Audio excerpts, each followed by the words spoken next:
J'ai un aft qui commence à pousser. Hello tout le monde, j'espère que vous allez bien. Aujourd'hui on se retrouve pour une nouvelle vidéo spéciale Saint-Valentin.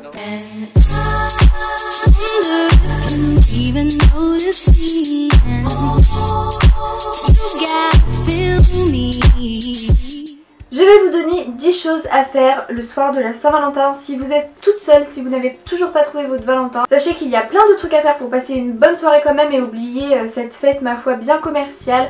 Je sais que c'est pas forcément un moment facile quand par exemple on sort de relations amoureuses ou alors quand tout simplement tous nos proches ont quelque chose de prévu et toi t'es là toute seule comme une conne. Je peux comprendre que ce soit pas forcément évident, donc c'est pour ça que je voulais vous faire cette vidéo là. J'ai décidé d'un peu séparer cette vidéo en deux parties. Donc la première partie c'est des choses à faire avec plusieurs personnes et la deuxième partie c'est si votre volonté est de passer cette soirée toute seule, tranquillement, sans prise de tête, alors la deuxième partie sera faite pour vous. Donc 5 trucs à faire pour la première, 5 trucs à faire pour la seconde. J'espère que vous comprenez le déroulement de cette vidéo.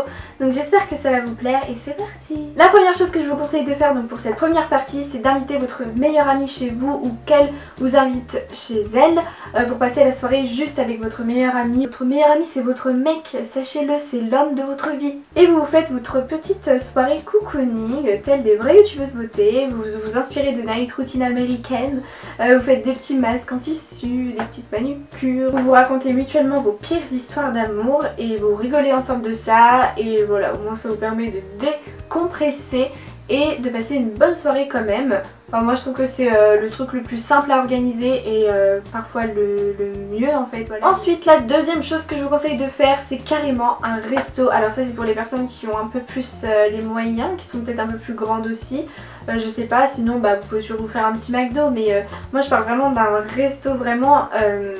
La Saint-Valentin ça va être le soir où il y aura tous les petits couples, toutes les petites tables de 2 dans les restos et maintenant vous allez venir avec votre petite clique. Vous faites un bon resto, un truc classe et tout et vous parlez, vous passez toute la soirée. Après vous pouvez finir par un petit verre dans un bar ou quoi. Ça peut être genre hyper bien de sortir, de prendre l'air et de rester avec ses meilleurs amis. La troisième chose que je vous conseille de faire pour pas passer la Saint-Valentin donc toute seule, c'est de la passer plus simplement en fait avec votre famille. Donc quand je dis famille, c'est pas toute la mif, c'est pas les grands-parents, les oncles, les tantes, les cousins, les cousines et j'en passe. C'est juste genre vos parents, vos frères et sœurs, enfin bref ceux qui habitent sous le même toit que vous. Et voilà, genre vous vous réunissez, vous faites un grand dîner, un grand repas et tout. Vous faites un truc bien, genre soigné. Et ensuite genre vous faites, je sais pas moi, si vous avez des petits frères et des petites sœurs et tout, faites des petits jeux de société et tout pendant la soirée ou regardez un film en famille. Alors je vous jure ça peut recréer des liens. C'est vrai que la notion de famille des fois peut se perdre dans certaines familles tout simplement. On n'a pas forcément le temps de toujours de passer du temps en fait avec sa famille. Enfin c'est peut-être bête à dire mais vu qu'on a l'impression vu qu'on vit sous le même toit, on a l'impression qu'on passe du temps avec et au final pas forcément, enfin moi en tout cas c'est mon sentiment. La quatrième chose un petit peu plus folle, c'est par exemple si vos parents sont partis pour passer la Saint-Valentin ensemble et vous êtes là tout seul chez vous, vous emmerdez clairement. Demandez-leur par contre si vous pouvez voilà faire une petite soirée tranquillement chez vous, voilà vous invitez des potes, vous mettez de la musique, vous dansez etc. Enfin voilà, genre demandez voilà, de faire quelque chose chez vous pour pas passer vos soirées toute seule et c'est un bon prétexte puisque vos parents ne sont pas là. Donc voilà pourquoi c'est une idée un petit peu plus folle. Donc, comme solution, si vos parents vous disent non, pas de soirée à la maison, on n'est pas là, on veut pas, vous êtes sous notre responsabilité, plein de choses comme ça, il y a une petite solution que j'ai envisagée qui ne va pas plaire à tout le monde mais qui est plutôt cool. Donc ça s'adresse aux personnes de mon âge et plus hein. C'est si jamais vous n'avez pas d'endroit, enfin de maison pour passer votre soirée, allez en boîte. Ça serait une super bonne soirée avec de la musique, vous serez au chaud parce que en période hivernale comme celle-ci je peux vous dire que les petits plans de passer une soirée dehors c'est pas trop le top. Donc là voilà, au moins vous serez au chaud, vous serez protégé. Je vous rappelle qu'il y a une sécurité dans les boîtes de nuit. Donc voilà, ça peut quand même être plus sûr même si on a beau dire ce qu'on veut des boîtes de nuit. Enfin moi personnellement j'aime bien. Donc voilà, pensez-y, ça peut être une option envisageable. Ah, et petit aparté, ça ne sert à rien de me juger dans les commentaires, on fait ce qu'on veut de notre vie et si j'aime bien aller en boîte, j'aime bien aller en boîte, enfin je veux dire chacun aime ce qu'il veut dans la vie, merci. Et donc la 5e idée de la première partie du coup, ce serait d'aller au cinéma voir, attention vous l'attendez, 50 nuances plus sombres. Vous faites une petite soirée genre avec des gros popcorn au cinéma en train de regarder ce film, ça peut être grave cool parce que 50 nuances plus sombres sort le mercredi d'avant. Donc je crois que ça doit être le 8. Je vous dis 50 nuances plus sombres mais il y a plein d'autres films à aller voir au cinéma. Par exemple Le Cercle, un film d'horreur. Des fois il y en a qui vont dire ah mais moi j'aime pas les films d'horreur, j'aime pas les films d'amour, je fais quoi? Mais vous trouverez un film, voilà. Il y a Tous en scène qui devrait aussi sortir, je sais pas quand il sort lui. Mais bon, il y a plein de films en ce moment. Ensuite, donc la deuxième partie de cette vidéo, tout simplement, voilà, si jamais vous êtes toute seule, si tous vos potes vous ont dit non, désolé, on est en couple, on a quelque chose de prévu et que vous vous retrouvez véritablement solo. Première chose, c'est de couper votre Snapchat, couper votre Facebook, couper votre Instagram, couper tout moyen, enfin tout réseaux sociaux, tout simplement parce que vous allez en bouffer des petits tweets de Saint-Valentin, des petites photos Saint-Valentin, des petites story snap de vos potes qui seront en mode trop love to love. C'est pas le temps. Je vous conseille vraiment, c'est danser à fond dans votre chambre, chez vous, machin.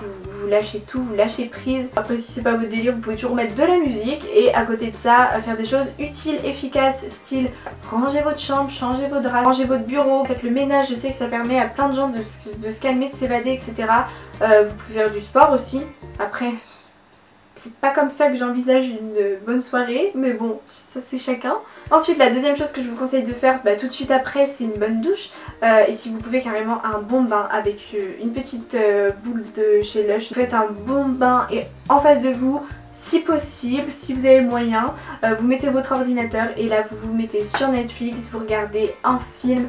Je peux vous dire que ça, mais c'est le top du top. Tu vois pas le temps passer et t'es bien. T'as juste envie que personne ne vienne te faire chier, clairement, qu'on se le dise. Le but c'est ça, c'est vraiment de se détendre. Pensez à faire vos petits exfoliants, mettre vos petits beurres corporels. Pensez même à vous épiler, ça peut être le moment de le faire. Ensuite, une fois que vous aurez passé donc votre moment de détente absolue, la troisième chose donc, que je vous conseille de faire, c'est de vous faire un plateau repas. Mais genre un truc où vous êtes trop fiers de vous. Vraiment, vous vous faites des petites recettes.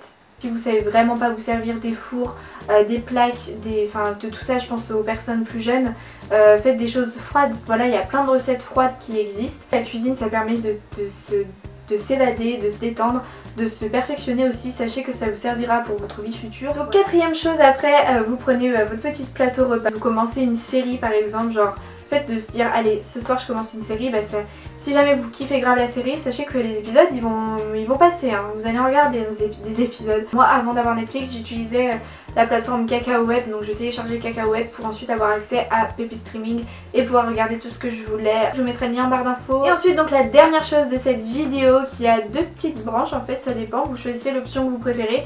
C'est de soit dormir ou alors si vous êtes vraiment pas fatigué et tout, pour trouver le sommeil et parce que ça apporte énormément de culture générale, vous lisez un bon livre. Ou que vous détestez vraiment la lecture, vous pouvez rester sur votre ordinateur et par exemple encore une fois mettre de la musique ou mettre un film ou mettre un truc assez con à regarder style Plus belle la vie, La villa des cœurs brisés, Joséphine Ange Gardien. Vous regardez des replays comme ça et en même temps vous êtes sur des sites de fringues. À la fin bien sûr d'aboutir sur une commande. Comme ça je me dis yes, je vais recevoir des nouveaux trucs et tout. Et ça me procure de la joie. Donc au final ce cinquième conseil débouche sur 3 branches. J'espère vraiment que cette petite vidéo spéciale Saint-Valentin vous aura donné un petit peu de joie et vous aura permis de vous remotiver pour cette soirée qui, nous ne l'oublions pas, est purement devenue commerciale. C'est pas le 14 février qu'il faut prouver à l'autre qu'on l'aime, c'est chaque jour de l'année. N'hésitez pas à me dire ce que vous comptez faire vous le soir de la Saint-Valentin, bien sûr à me rejoindre sur tous mes réseaux sociaux, pensez-y. D'ailleurs en parlant de réseaux sociaux, je voulais énormément vous remercier pour tous vos messages d'anniversaire parce que voilà, j'ai eu 17 ans donc le 31 janvier et vous avez été tellement nombreuses à me souhaiter mon anniversaire, ça m'a extrêmement touchée. N'hésitez pas à vous abonner à ma chaîne si ce n'est pas encore fait, sachez que ça me ferait extrêmement plaisir voilà, qu'on soit de plus en plus nombreux sur cette chaîne. Je vous embrasse très fort et je vous dis à très vite pour une prochaine vidéo. Bye. love with your body. I'm in love with your body.